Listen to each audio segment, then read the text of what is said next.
श्री साईराम। हर परिस्थितिमा सत्यलाई समाति राख।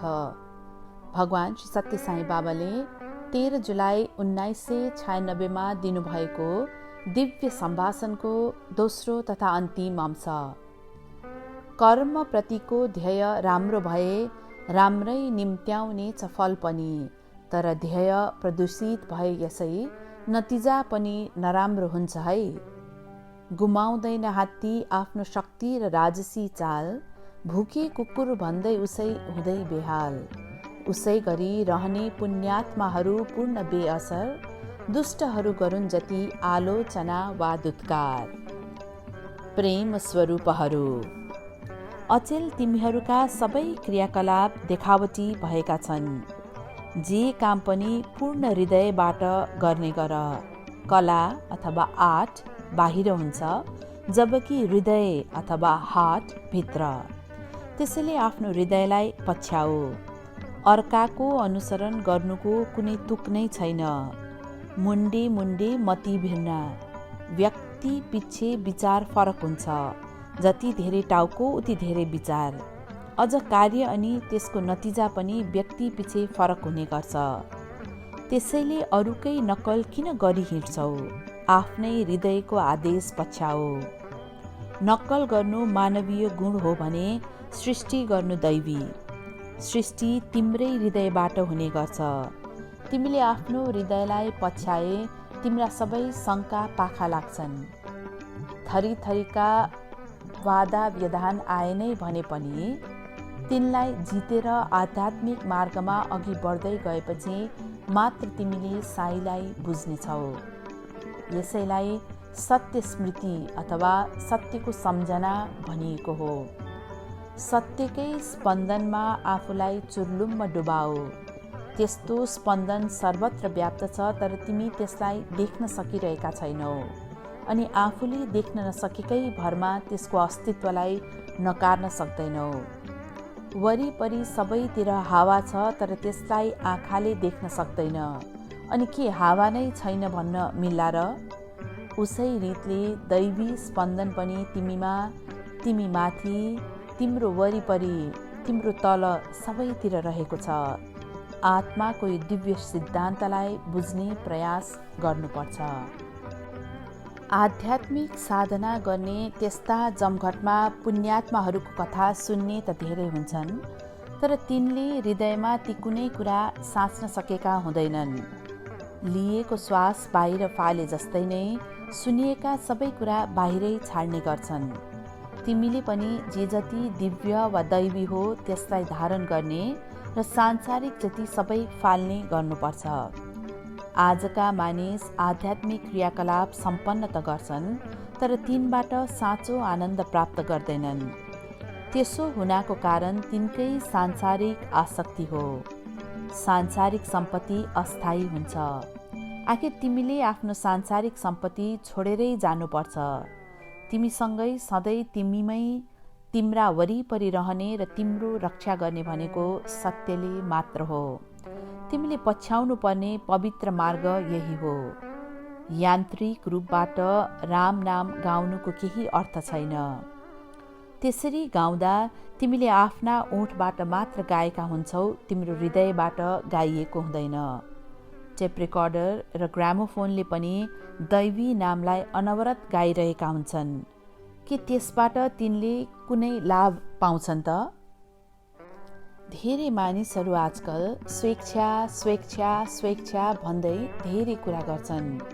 स्वेच्छा वा स्वतन्त्रता त ईश्वर बाहेक अरू कसैमा पनि हुँदैन। स्वेच्छा आफूमा छ भन्दै तिमी भन्न त सकौला, तर वास्तवमा त्यो तिमीसँग छैन। तिमीले आफ्नो इच्छा शक्तिलाई उपयोग गरेर आफ्नो हृदयलाई ईश्वरसँग आबद्ध गराउनुपर्छ। भौतिक मुटुसँग होइन, आध्यात्मिक हृदयसँग। तिमी जहाँ भए पनि, तिमीले जे गरिरहे पनि, स्वाभाविक रूपबाट श्वास लिने छोड्ने गरे झैँ निरन्तर तिमीले ईश्वरको चिन्तन मनन गरिरहनु नै पर्छ। श्वास प्रश्वासको प्रक्रिया तिमी सुतेको समयमा कामकाज गरिरहँदा, अझ अरूसँग झगडा नै गरिरहँदा समेत निरन्तर चलिरहन्छ। यो प्राकृतिक प्रक्रिया हो। र यसलाई कसैले पनि छेक्न सक्दैन। त्यसैले तिमीले जेसुकै गरिरहँदा वा कुनै रूपमा पनि देवत्वको चिन्तन मनन गरिरहनु नै पर्छ। सदा सर्वदा चलिरहने र शाश्वत रूपको यो मार्गमा लागिरहन लालायित हुनुपर्छ। विद्यार्थीवर्ग, आज तिमीले बढाउनु पर्ने भनेको सत्य र धर्मको अभ्यास हो। यो संसारको रक्षाका लागि कुनै खास प्रयत्नको आवश्यकता छैन। वास्तवमा कुनै व्यक्तिले यसको रक्षा गर्न सक्ने पनि होइन। केवल सत्य र धर्मले मात्र यस संसारको रक्षा गर्न सक्छन्। त्यसो भएकाले तिमीहरूले जोगाउनु पर्ने भनेको सत्य र धर्मलाई नै हो। तिमीले सत्य र धर्मको रक्षा गर्यौ भने तिनका तर्फबाट संसारकै रक्षा हुन्छ। वास्तवमा सत्य र धर्मलाई तिमीहरूले प्राणवायु सरह ठान्नुपर्छ। धर्म एव हतो हन्ति धर्मो रक्षति रक्षेत। तिमीले धर्मको नाश गर्यौ भने धर्मद्वारा तिमी नासिन्छौ। त्यसै गरी तिमीले धर्मको रक्षा गर्यौ भने धर्मद्वारा तिमी सुरक्षित हुनेछौ। तर मानिसले आज सत्य र धर्म के हो भन्ने बुझेकै छैनन्। त्रिकालवध्यम सत्यम। समयका तीनवटै कालखण्ड भूत, वर्तमान र भविष्यमा सत्य अपरिवर्तनीय हुन्छ। समय समयमा अदलबदल भइरहने सत्य चाहिँ निजम वा सांसारिक सत्यता मात्र हो। बिहानभर योग, आध्यात्मिकता, दिउँसो भोग, लिप्तता अनि रातमा रोग, व्याधि। सांसारिकताको स्वभाव यस्तो हुन्छ। यो सत्य हुँदै होइन। रामायण श्रीराम र रावणका युद्धको कथा हो। रावणमा एउटै खोट, काम अथवा इच्छा थियो अनि त्यसैले उसलाई नामेट बनायो। त्यसै गरी महाभारतको युद्ध दुर्योधनको लोभका कारणले भयो अनि त्यसैले उसको पतन गरायो। त्यसै गरी भागवतले हिरण्यकशिपुको कथा वर्णन गर्छ, जसलाई उसको दुर्गुण रिसले नै डुबायो। त्यसैले रामायण, महाभारत र भागवतले व्यक्तिमा भएका दुर्गुणले नै उसलाई असङ्ख्य नोक्सान गर्दै नामेट पार्छन् भन्ने कुरामा सचेत गराएका छन्। अब त्यस्तोमा काम, क्रोध र लोभ तीनवटा दुर्गुणले ग्रस्त बनेको आजको मानिसको हविगतको विषयमा के नै भनिरहनु पर्ला त। ईश्वर तर्फको मार्गका यी तीनवटै मुख्य अवरोध हुन्। वास्तवमा गीतामा वर्णन भएसरह यी तीनवटै नरकका मूल ढोका हुन्। यस्ता दुर्गुण हुनेहरूको पतन भएरै छोड्छ। त्यसैले तिमीले सर्वप्रथम ती दुर्गुणबाट आफूलाई मुक्त बनाउने प्रयास गर्नुपर्छ। तब मात्र तिम्रो जीवन बाँच्न लायक बन्नेछ र तिमीले सुयश कमाउनेछौ, नत्र तिम्रो बदनामी हुनेछ। बाहिरबाट अन्जिरको फल राम्रो त देखिएला, तर जसै तिमी त्यसभित्र हेर्छौ त्यसमा किरै किरा भेट्न सक्छौ। त्यही रीतले आज मान्छे पनि बाहिरबाट चम्किलो देखिएको छ, सुखी भए झैँ नाटक गर्दैछ। सिनेमामा जस्तै त्यो वास्तविक सुख होइन। साँचो सुख त तिम्रो हृदयबाट आउँछ। वास्तवमा पूर्णता त्यही हो अनि वास्तविक आनन्द पनि त्यही तिम्रो साँचो सम्पत्ति हो। संसारमा सबैभन्दा दरिद्र व्यक्ति को हो? धेरै इच्छा आकाङ्क्षा राख्ने मानिस सबैभन्दा निर्धन हो अनि सबैभन्दा धनी चाहिँ को हो त? अत्यन्त सन्तोषी व्यक्ति नै सबैभन्दा धनी हो। सन्तोष हुनेले मात्र शान्ति प्राप्त गर्न सक्छ। तर आज सन्तोष कसलाई छ त? वास्तवमा कसैलाई पनि छैन। मानिसमा तृष्णा मात्र छ, तृप्ति छैन। हर क्षण तिनका इच्छा कामना बढ्दै जान्छन्। मानिसले तृष्णालाई पन्छाएर श्रीकृष्णलाई पछ्याउनु पर्छ। उसले कृष्णलाई पछ्याउँदा जे पनि हासिल गर्न सक्छ। त्यसै गरी तिमीले श्रीरामलाई पछ्यायौ भने सबै थरी मुस्किलहरूबाट मुक्त हुनेछौ। त्यसैले भगवानको नाम जप र उहाँको आदेशको पालना गर। तर तिमीले ईश्वरका आदेशलाई कतिको पालना गरेका छौ त? श्रीरामले आफ्ना पिताको आदेश शिरोधार्य गर्दा आदर्श स्थापित गर्नुभयो। तर आज कतिजनाले आफ्ना आमा बाबुको आदेश पालन गरेका छन्? श्रीराम सत्यको स्वरूप हुनुहुन्थ्यो। तर आजको मानिसले पछ्याउने कुरा असत्य बाहेक अरू केही छैन। वर्षको एकपटक सत्यनारायणको व्रत लगाउने अनि बाँकी समय असत्यमा नै चुर्लुमिने तिनको तालिका छ। यसो गर्नु ठिक होइन। सर्वदा सर्वकालेषु सर्वत्र हरिचिन्तनम। हरदम हर परिस्थितिमा ईश्वरको चिन्तन गर। सत्यलाई अपनाउने सानो प्रयास पनि मानिस गर्दैन। तिनको मुख खोल्दा त्यसबाट असत्य मात्रै निस्कन्छ। तिनले सत्य के हो भनी बुझ्ने चेष्टा समेत पनि गर्दैनन्। मानिस सत चित आनन्द स्वरूप हो। कहिले कस्तै परिस्थितिमा पनि सत्यलाई नत्याग। आफ्नो ज्यान जोखिमै परे पनि त्यसैलाई बलियोसँग समात। सत्य तिमीमै तिमीसँगै तिम्रै वरिपरि छ र यसले तिमीलाई परेलाले आँखाको रक्षा गरेसरी सुरक्षित राख्दछ। हरिश्चन्द्रले अडिग तवरले सत्यको अवलम्बन गरेर नै सत्यवादी हरिश्चन्द्रको उपाधि पाएका हुन्। कति धेरै दुःख कष्ट उनले झेल्नु परेको थियो र कस्ता कस्ता अप्ठ्यारा पार गर्नु परेको थियो। उनले आफ्नै छोरा र श्रीमतीलाई समेत बेच्नु पर्यो। आफ्नो राज्य गुमाएर मसान घाटको पाले बन्नु पर्यो। यति सब थोक हुँदा पनि उनले होस गुमाएनन्, विचलित भएनन्। उनले सत्यलाई बलियोसँग समातिरहे। अन्तमा ईश्वर स्वयं उनी सामु प्रकट भई उनले गुमाएका सबै थोक प्रदान गर्नुभयो। त्यसमाथि पनि ईश्वरले उनलाई सत्य हरिश्चन्द्रको उपाधि दिनुभयो। वेद घोषणा गर्छन्, शृण्वन्तु विश्वे अमृतस्य पुत्रः। सुन हे अमरत्वका पुत्र। मानिसले यो उपाधि अमृत पुत्र हासिल गर्नु नै पर्छ। तिमीहरू अमृत पुत्र हौ, अनृत पुत्र होइनौ। तिमी सत्यबाट जन्मिएका हौ, असत्यबाट होइन। ईश्वर सत्य स्वरूप हुनुहुन्छ र सबै उहाँकै सन्तति हुन्। ठीक जसरी पानीबाटै पानीको फोका बन्छन्, उसै गरी सबै मानिस सत चित आनन्दकै सागरबाट उत्पन्न भएका हुन्। सबै सच्चित आनन्द स्वरूप हौ। यस सत्यलाई सबैले बुझ्नुपर्छ। तिमीहरू आकारमा मात्र मानव हौ, तर वास्तवमा तिमीहरू सबै सतचित आनन्दकै स्वरूप हौ।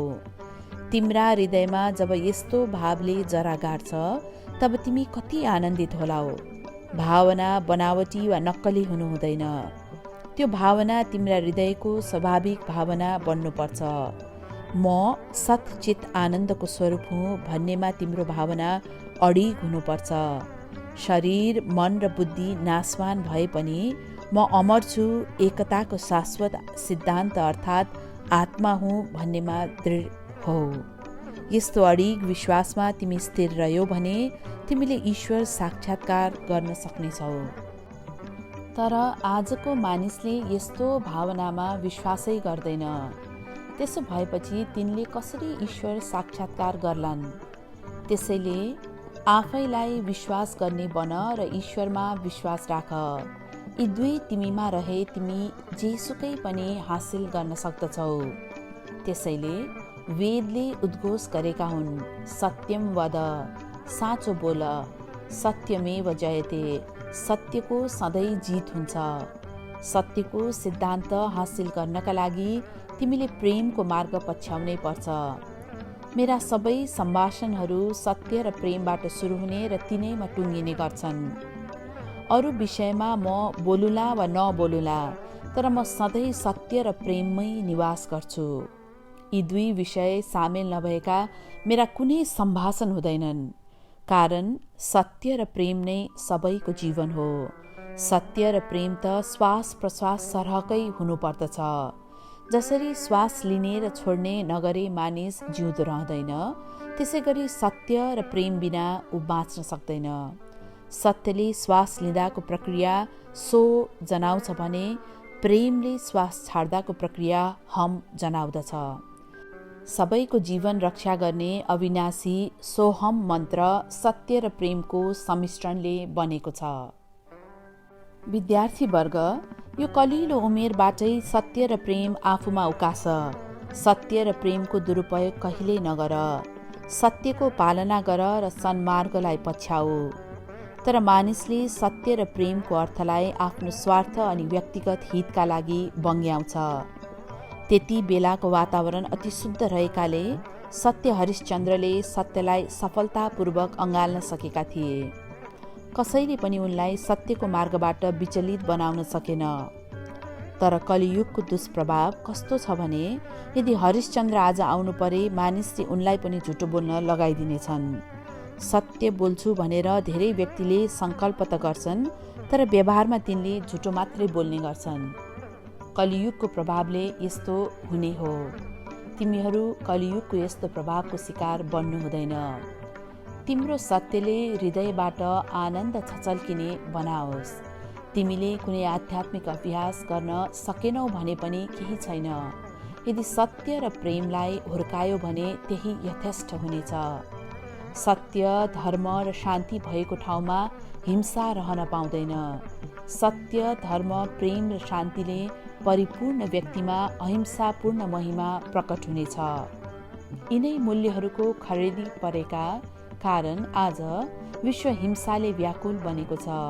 तिमी जतासुकै हेर, घरमा, बाहिर, बजारमा, रेलमा, बसमा वा हवाई जहाजमा, जहाँ त्यहीँ हिंसा नै भेट्छौ। आज मानिसको जीवन डरै डरले भरिएको छ। मानिस संसारको भुलभुलैयामा रुमल्लिएको छ। पुरै वातावरण भयावह बनेको छ। बाहिर अन्त कतै नगई घरमै बसिरहे पनि ऊ डराएकै हुन्छ। डर नभएको ठाउँ कहाँ चाहिँ छ त? ईश्वरको सानिध्यमा डर रहँदैन। ईश्वर जब तिमीमा आसीन हुनुहुन्छ तब तिमीमा डरको कुनै सम्भावना नै रहँदैन। त्यसो भएकाले सबैभन्दा मुख्य कुरा ईश्वरलाई हृदयवासी बनाऊ। सांसारिक विचारलाई नभए मानिसले ईश्वरलाई आफ्नो हृदयमा स्थापित गर्न सकोस् भनेर नै उसलाई हृदय प्रदान गरिएको हो। ईश्वर तिम्रा हृदयवासी हुनुहुन्छ। त्यति मात्र होइन, ईश्वरले तिमीलाई वचन समेत दिनुभएको छ। मद्भक्ता यत्र गायन्ति तत्र तिष्ठामि नारद। हे नारद, मेरो भक्तले मेरो महिमा गान गरेका ठाउँमा नै म निवास गर्छु। जहाँ जहाँ उहाँको महिमा गान हुन्छ त्यहाँ तिमी उहाँलाई प्रतिस्थापित भएको भेट्नेछौ। हर परिस्थितिमा सधैँ साँचो बोल। सुखमा तिमीले यसो गर्न केही अप्ठ्यारो मानौला, तर साँच्चै भन्नुपर्दा सत्य बोल्नु त असाध्यै सजिलो पो हुन्छ। तर यदि झुटो बोल्न चाह्यौ भने धेरै कुरा सोच्नुपर्ने अनि योजना नै बनाउनु पर्ने हुन्छ। असत्य बोल्नका लागि कति धेरै परिश्रम गर्नुपर्ने हुन्छ। असत्य बोल्नकै लागि किन त्यस्ता कष्ट उठाउँछौ? साँचो बोलिदेऊ त, त्यस्ता प्रयत्न गरिरहनु नै पर्दैन। एउटा फुलको पातलाई मिच्नु जत्तिकै सजिलो हुन्छ साँचो बोल्न। जहाँ जे जस्तो छ त्यसैको वर्णन गर्न। कसैले तिमीलाई सम्भाषणको उल्था कसले गरेको भनेर सोधे भने तिमीले तत्काल अनिल कुमारले भनिदिन सक्छौ। तर यदि तिमीले अनिल कुमारको नाम भन्न खोजेनौ भने धेरै कुराको योजना बनाउनु पर्ने हुन्छ।